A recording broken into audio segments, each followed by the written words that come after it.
Министерството за финансии ќе оставиме до петок, значи да ни дадат одговор за тоа што го имаме доставено за колективниот договор од нивна страна. Ако не се одговори до петок, значи од нивна страна, од Министерството за финансии, не добиеме позитивен одговор, планираме заедно со други синдикати, значи што се под КСОМ, за да ги радикализираме, значи штрајкот, значи ќе одиме на други форми, значи од понеделник натака ќе направиме и протести пред Министерството за финансии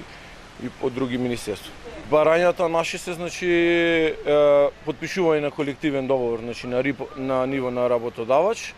усогласување на платите со минималната плата нормално и за тие што се со високо образование.